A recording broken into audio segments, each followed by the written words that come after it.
There's a line to a quarry at the end of Thomas's branch. It goes for some distance along the road. Thomas was always very careful to whistle here in case anyone was coming.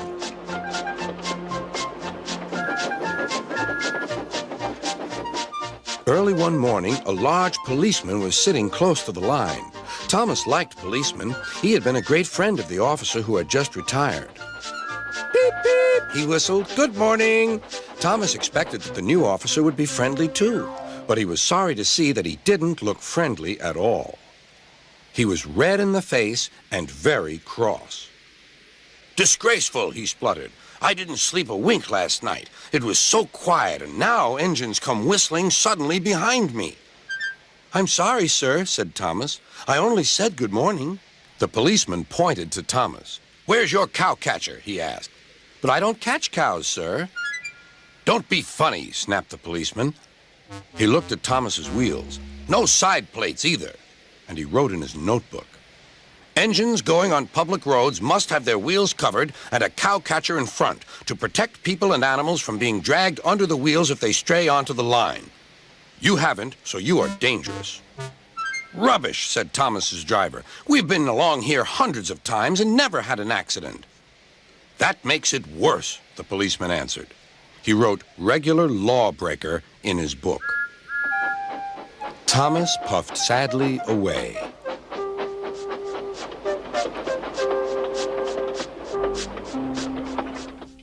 Sir Topham Hatt was having breakfast. He was eating toast and marmalade. The butler came in.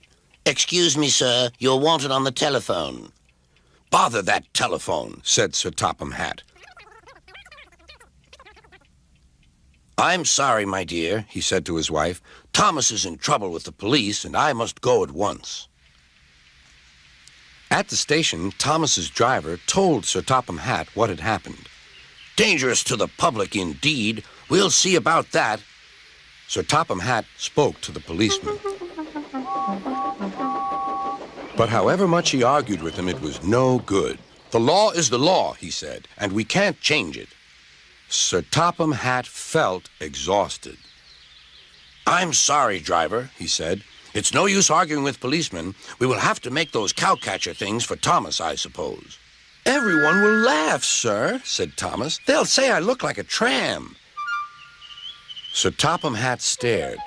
Then he laughed. Well done, Thomas. Why didn't I think of it before? We need a tram engine. When I was on my holiday, I met a nice little engine called Toby. He takes freight cars from the farms, but the trucks are taking over most of his work and he needs a change. He has cow catchers and side plates. I'll write to his superintendent at once.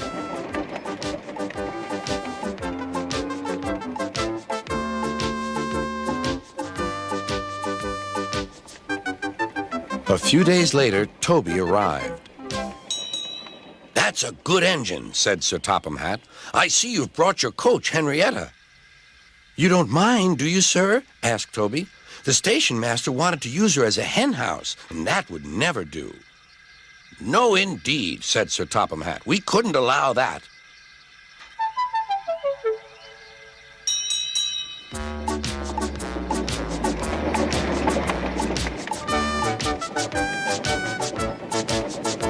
Toby made the silly cars behave even better than Thomas did.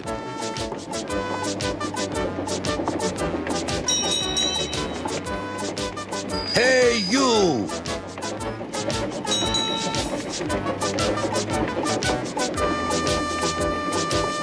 At first, Thomas was jealous, but he was so pleased when Toby rang his bell and frightened the policeman. They've been firm friends ever since.